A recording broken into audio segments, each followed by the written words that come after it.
Good afternoon, Lumpo. Good afternoon, Ajahn Sumedho. So today is Monday, the 21st of December, 2020. Thank you for offering the opportunity of listening to some more Dhamma. So today's question is a very straightforward question someone asked. What the heck is pure consciousness? Well, before I answer that question, I wanted to send everyone listening my best greetings for the Merry Christmas, Happy New Year season. And I know it's difficult, the COVID epidemic, but that's what samsara is. There's always difficulties. So we just recognize it the way it is. So I send my best wishes for the new year to all of you who are listening to this video. The question of pure consciousness. What the heck is pure consciousness? Well, if there was no consciousness, there wouldn't be anything. It allows things to, conditions to manifest, and so it's here and now. It's not something remote or refined. And it's so natural, so completely here and so completely now that we tend to overlook it. We tend to think of consciousness as inside our physical body. So when we die, the consciousness leaves the body and goes somewhere else. So we think oftentimes consciousness is equated to a soul or some kind of spirit. But consciousness is where manifestation takes place. The whole universe is in consciousness. The sun, the moon, the stars, the space, everything is manifest through consciousness. And if there were no consciousness, there would be no sun, moon, stars, space, you or me, Buddhists or Christians or anything else. So consciousness is what you're experiencing right now. It's not something, pure consciousness is, you can describe it as what before you start thinking, before you start attaching to conditions such as your thoughts, your emotions, your physical appearance, when you let go of everything. And in the teaching of the Buddha, the practice of letting go, of relinquishing one's grasp, one's blind grasp of conditioned phenomena. When you let go of phenomena, what you realize is pure consciousness. It knows itself. They call it awareness, aware of awareness. So there's no mystery. It's not something, but we tend to pay all our attention goes to the manifestations that arise and cease in consciousness. So, the world around us, the COVID pandemic, the Christmas time, New Year's, and all these are perceptions, conceptions, images that arise and cease in consciousness. Consciousness doesn't arise and cease. We experience consciousness through the senses, through seeing, hearing, smelling, tasting, touching, thinking. But the eyes, the ears, the nose, the tongue, the body, manifest in consciousness. Consciousness doesn't manifest inside the body. So it's very important to change from seeing consciousness as some kind of internal ability, something mysterious and remote, or just seeing it as what we experience through senses. The senses are in consciousness. When the senses Well, when the eyes stop functioning, then one can't see, one is blind, but one's still conscious. Sorry to interrupt, but as you raised that example, someone recently was asking about that because you've spoken before about eye consciousness ceasing, for example, when you close your eyes. So this person was going into detail about how when you close your eyes, during the daytime, you still have this kind of pink light coming through your eyelids. And then even at night, when it's dark, they were talking about it in terms of still seeing darkness. How do you explain that exercise that you were doing about eye consciousness ceasing and being able to witness that? Well, if you go into a dark room with your eyes open, you can see darkness. Is that still seeing? Is that still eye consciousness? Yes. Your eyes are open, so they're witnessing the objects of sight, which is an absence of light. But when you close your eyes, then you can't see. You're not looking at. There's no object to the sight. You might have images arise in consciousness, visual. You have, when before you fall asleep, sometimes you get kind of faces and phantoms and mysterious patterns that rise and cease in consciousness. But imagination also is in consciousness. So even these, they are certainly impermanent. These ghost-like images or specters or phantoms that appear when you're before you fall asleep, but they are in impermanent conditions. They're sankharas. I remember one time experimenting, going into a room, a small room with no light in it, closing the door and then just contemplating, staring out into darkness.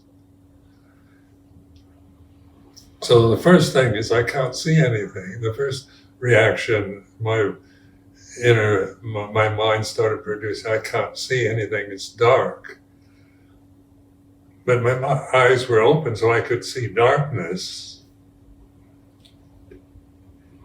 And suddenly I had the insight, and the consciousness is light itself. So even in the dark, there's light, in the sense of consciousness doesn't go dark. It still operates in a dark place. And then the question of when you're asleep, are you conscious? Because you're not awake, you're not thinking, or you're not creating images, or imagining anything in deep sleep. But consciousness is, because of the lack of images, consciousness doesn't cease in sleep, in deep sleep. It's still operative. And then in dream state, you start, you imagine things in the dream state. You can imagine yourself in different situations or different conditions that, arise and cease. So dreams are sankharas. Waking life is sankhara, I mean like phenomena. Dreams are phenomena, and thoughts are phenomena, and feelings are phenomena, images, what we see, hear, smell, taste, touch, it's all phenomena, conditions that arise and cease. And in Theravada Buddhist terms, in Pali language, we call that sankhara. And consciousness is yet there the whole time, whether these phenomena arise or not. Yes. And consciousness has no, it isn't born and doesn't die. Otherwise, how would we get to know anything if all we were sankharas, conditions that are born in? What would be the knowing of those sankharas? Why, when we talk about mindfulness, we're witnessing the presence and absence of sankharas. What is that witnesses, that observes? That is still remaining when we've let go of everything, or when sankharas change, when we can be aware of the arising of thoughts and the cessation of thoughts. Where do they arise and cease? We ask ourselves that question. All things that manifest in consciousness and cease in consciousness. And what remains is consciousness when we've let go of everything. So this is what we call the mindfulness path to the deathless. The deathless is consciousness. Or in terms of Theravada Buddhism, it's Dhamma. It's Santitiko Dhamma. It's Dhamma here and now.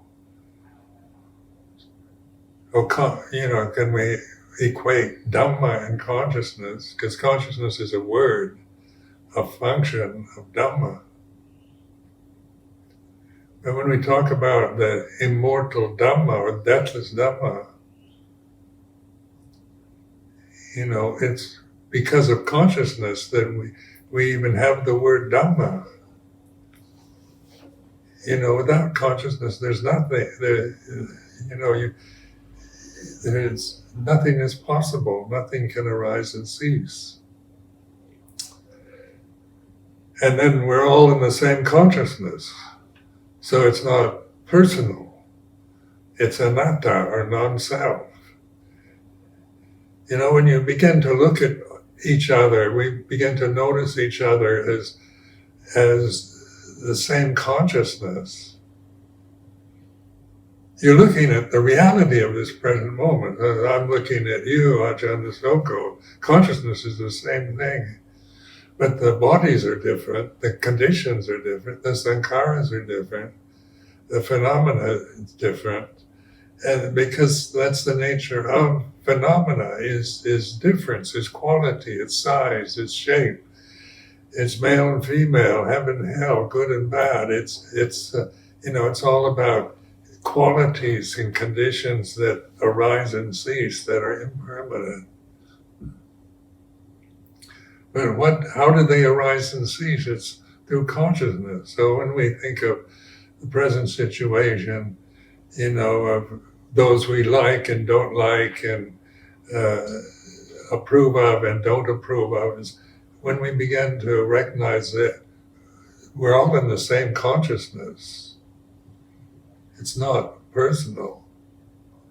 It changes your attitude towards, seeing just the form of somebody else and judging them accordingly, whether you like them or don't like them. So where equality really lies is in awareness, in consciousness, in wisdom. In differences, we're all, in what is different, we're all different from each other on the sankhara level. Because no two sankharas are the same.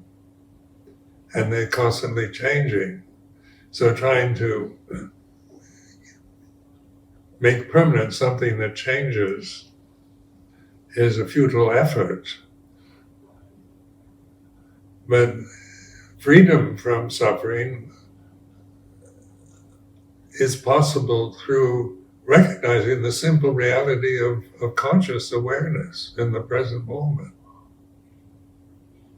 It's very simple, where the sankharas, the world, the changing conditions, it's all complicated. Like when, our personalities are complications. What I like and approve of, and what I think, and my experience, and my feelings are all very personal. And they can get very complicated when I start thinking about myself as a personality, about being a man or being a monk or being an old man or something. Then it gets all complicated. Being a white man is a complication of sankharas.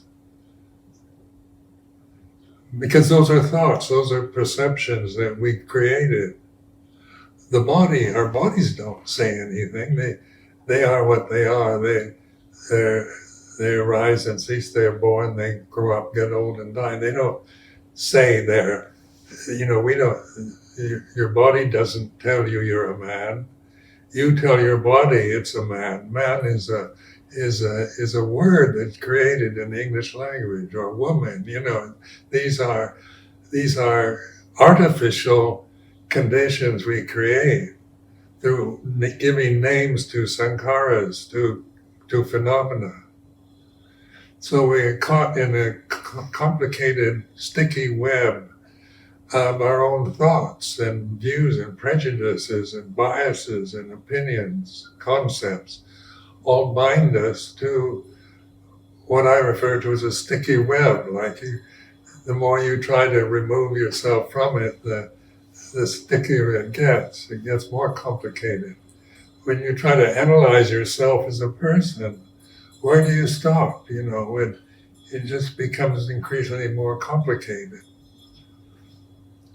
Where when you see that your true nature isn't personal, it's peaceful, it's perfect. So when I tell people they're perfect, they don't believe me. And I'm telling them the truth. But the truth is something hard to believe in. It's something you have to see for yourself, know for yourself. Because when you think of the truth, you're thinking, your thinking mind is a sankhara, so you can't reach ultimate reality or ultimate truth through thoughts, through perceptions, through concepts of any sort. The best they can do is, like the Buddhist teaching, is directional signs pointing to the here and now. Encouraging us, not making us, but encouraging us to awaken to this present moment. It's like this. And when I say use these words, it's like this. These are words we create. But it's not judgmental. Whether the present situation is acceptable or unacceptable isn't the issue. Unacceptability is like this. Acceptability is like this. And you begin to just be the witness to the present, not judging it, but knowing it is the way it is. And that it changes, because you can't keep an emotion or a situation permanent. Everything changes. You can't stabilize whose very nature is to change. You can only witness change. So you talk about this sticky web of views and ideas and concepts and likes and dislikes and everything. If one cannot disentangle oneself through thought, because that leads to more entanglement, then how does one disentangle oneself? By trusting in awareness. And how do you do that? I mean, it's not something you do, but still, how does one go about that, trusting awareness? Well, it's like questioning yourself. When you ask a question, any question, whether it's a worldly question or not, the thinking mind stops for a moment. So then, like the who am I kind of question. So you ask yourself, in some forms of Buddhism, they use the koans, or these conundrums that blot out the thinking mind. And so, like in Zen Buddhism, they're famous for these koans, which make no sense intellectually. Your intellect is about logic and reason, defining, describing everything. But you can't describe the consciousness with, because it's the very present reality of knowing. So when you try to describe it, you're using words that are sankharas to describe the ultimate reality, which is here and now, is what you really are. And so, you can come up with rather interesting theories and ideas about consciousness. But awareness, consciousness, mindfulness, these words all mean the same thing. And so, because they use in different contexts, but it's just like in the present moment, here and now. For example, when I first ordained with Luang Por Chah in Thailand, I couldn't speak Thai, and I didn't know really very much about Theravada Buddhism, and especially about the disciplinary code and about the Pali teachings and so forth. So, and I was in a situation in Thailand where no one could speak English. But Luang Por Chah came across as emphasizing this awareness style, being aware of what you're thinking and feeling. So, he just this simple teaching of awakening to the present moment, being aware of it, not judging it. I could do this in the midst of the frustration of learning another language and fitting into a totally different lifestyle, monastic, very strict, disciplinary lifestyle in a different country, different food, different everything. And you go through, a period of, incredible frustration. Brings up all your feelings of resentment and frustration and confusion and self-consciousness. But Ajahn Chah's emphasis was for me to observe that, to be this observer, this witness to the frustration, the self-consciousness, the sometimes the hopelessness, being aware of wanting to leave, wanting to disrobe. This was all fodder for the awareness canon. And so I could really, that first year, I look back now and I know I suffered a lot, but because of the, having to readjust my whole lifestyle and way of thinking and responding to life to a totally different culture. It's very, very, very different from American culture. But it also, because of Luang Por Chah's emphasis on awareness, I could benefit even from, being frustrated by the situation I'm in. And so I remember having insights, feeling I'm fed up, I can't stand this anymore. And then just by patiently enduring the feeling, by allowing it to be felt and recognized, it ceased. and suddenly you have the insight, and suddenly that whole sense of being fed up and at the end of my tether disappeared, and I felt a sense of inner peace in the midst of the same situation that I was fed up with. Well, that peace wasn't created by thought. I didn't create the idea of peace. I wasn't meditating, trying to, make peace my object of meditation. It's the natural state of consciousness. It's peaceful.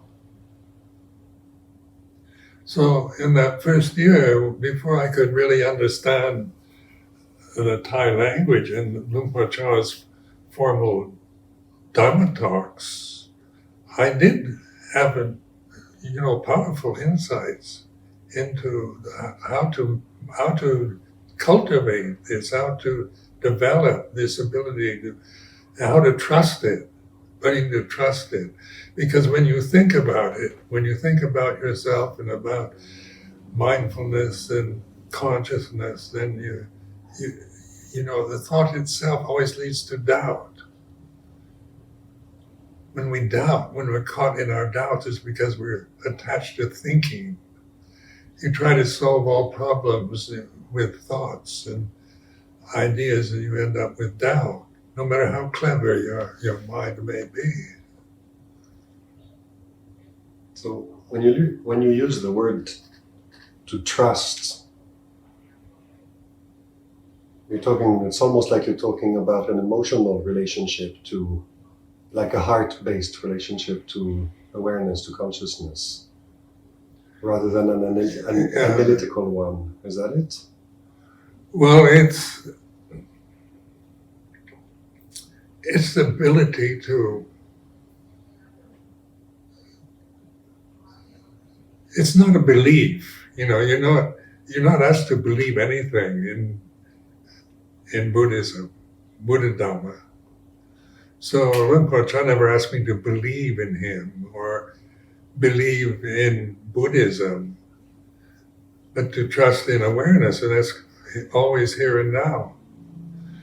So at first, you understand the words well enough, but you don't know how to trust awareness because you're thinking about it. So, you investigate the thinking process because, like most of us are well educated. So our whole cultural conditioning, our whole experience of life has been experienced through conditioned thinking. Cultural conditioning, social conditioning, religious conditioning. It's all conditioning. You're not born a Buddhist or you don't with a language. No matter what country, nationality you're born into, you learn the language after you're born. But a newborn baby is still conscious, fully conscious form. So learning to trust, like in certain teachers talk about returning home, or to when you were an innocent child before you were conditioned, and so where we're so attached to our conditioning, to our thoughts, our ideas, our views and opinions, that you can examine. I'm aware of having an opinion about something, a political opinions, a religious opinion, and so this is right and the other's wrong. When you attach to opinion, then you're taking sides. You're dividing everything into right and wrong. And so you tend to see things as, well, my opinion's right, and if you don't agree with me, you're wrong. But instead of getting caught up with trying to prove I'm right and you're wrong, I observe the feeling of I'm right. I start observing this sense of being right and that you're wrong. because it's a feeling, it's a thought. It's not permanent. It arises and ceases according to other conditions. So in any religion, one of the big problems is righteousness, because like between Catholics and Protestants, or Mahayana Buddhists and Theravada Buddhists, and there's always a preference or an opinion about what's the real teaching of Jesus or Buddha, what's the real, the pure form of Buddhism or Christianity, and we can form strong opinions about it. Not that they're wrong, or they are opinions. Because even the word Buddhism is a word created. It's a word we use to describe anything that aligns itself with, that wants to call itself Buddhist. I remember in England years ago, somebody saying what a real Buddhist is, and a lot of Buddhist groups in London were not really Buddhists, and forming opinions about that Theravada is the real form, the essential teaching of the Buddha, and then kind of dismissing all the rest in terms of they're not really Buddhist. And I thought, Buddha never taught Buddhism. That's a word that developed in the English language. But he taught Dhamma, the way things are. So the way things are is that all conditions are impermanent. A very simple reality that it is not difficult to observe. Just by observing, looking at things, or observing your mind changing, your moods changing, your thoughts, your memories changing, sounds, smells, taste, touch, they're all about impermanent conditions changing. It doesn't take much, it's not very difficult to observe impermanence. And then, like the idea of righteousness, of being right and wrong, then, we all want to feel that, that we're on the right path. And that makes every other path wrong. We're not as right as ours. And it gets on that soul thinking, and end up with doubt. So like some forms of religious practice is affirming that we're right and we're the true form and we're the only way and things like this. This is a way of affirming intellectually a belief, but it's not awakening to reality. It's not the way things are. It's the way you believe. It's what you believe. And a belief is something that is impermanent. Or Dhamma, the Pali word Dhamma or Dhamma, is about what's natural, what's the way things are, that all conditions that arise cease. And Dhamma is not personal, it's impersonal. So then you reflect on Dhamma here and now. What is impersonal is awareness. To make awareness personal, you have to start thinking. I have to think I'm Ajahn Sumedho to become Ajahn Sumedho. When I stop thinking, there's a conscious awareness, and it's peaceful.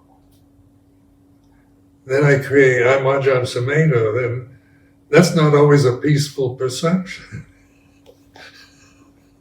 So becoming a person, on a conventional level, it's you can use the word. You don't have to stop thinking, but realize that thinking is an artifice, is a sankhara, and you can't realize the deathless reality of Dhamma or pure consciousness to trying to define it or think about it. It's like trying to find yourself, where do you look?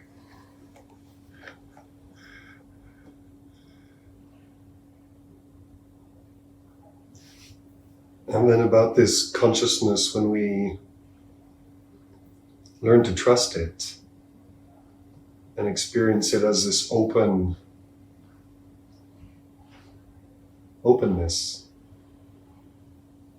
How does one have, because we sometimes have these ideas of developing focus and having a type of concentration.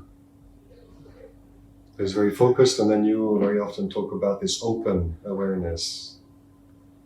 Or like samatha or concentration practices, or you're focusing on a sankhara. Usually, something leads towards tranquility or happiness or peace. So that's still sankhara. That's still, you have to control the mind to do that. And so it's like, it's a good mental exercise. Nothing wrong with that. But you can't awaken to reality through concentration on an object.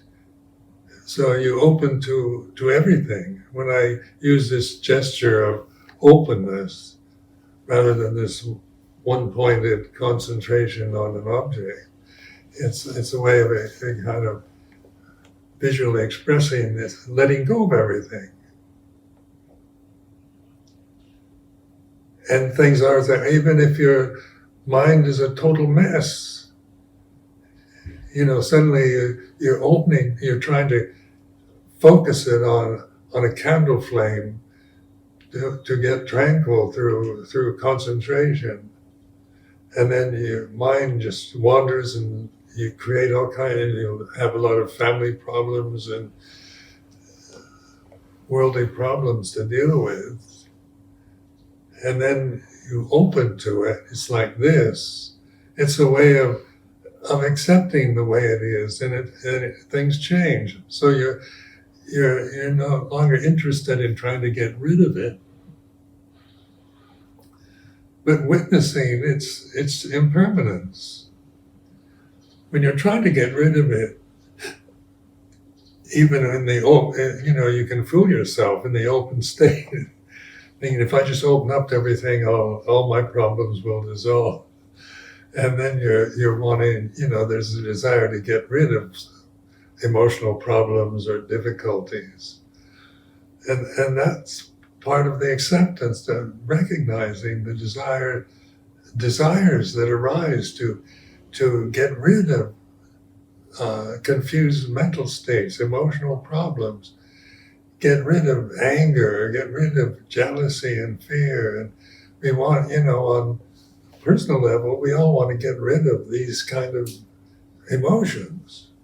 We'd like to experience permanent love, happiness, and a kind of strength of character and stability that we can imagine would be very desirable. We imagine a desirable state of perfect human being. We admire somebody else who looks like they're perfect, or we're jealous of them, so you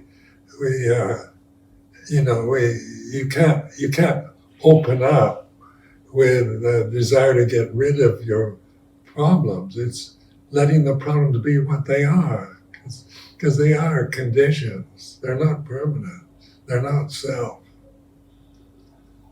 So the more willing you are to, and it's humbling, because, the ego depends on, I don't have any problems. I'm perfectly stable, normal, healthy man, is the ultimate ego. Or I'm a total mess. I'm a neurotic, hopeless case, a drug addict, alcoholic, and pedophile. Even that is, you're creating those images. So it's learning to trust this awareness there. It's like, so you're not trying to get rid of anything, you're letting things cease according to their nature. So it takes patient endurance.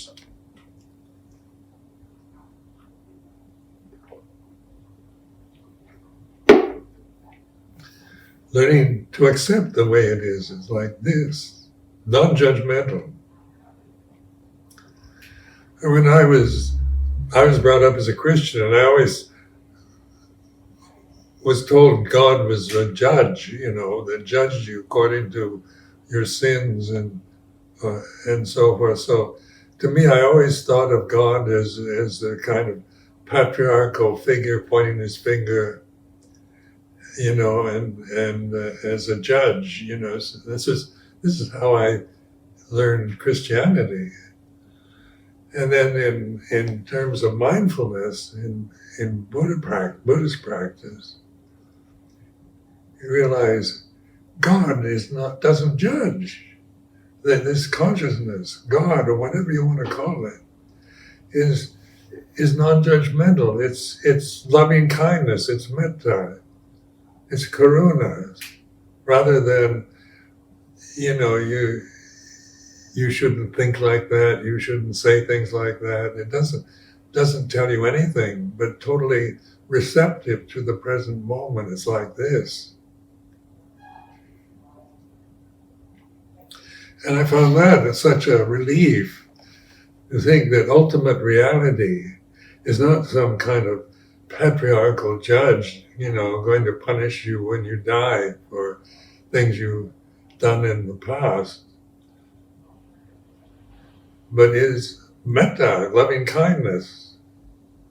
Ultimate reality is peace, is happiness, not hell or if you've been good all your life, you go to heaven. But even heaven tends to be like a reward for being good, rather than opening to the reality of the way things are.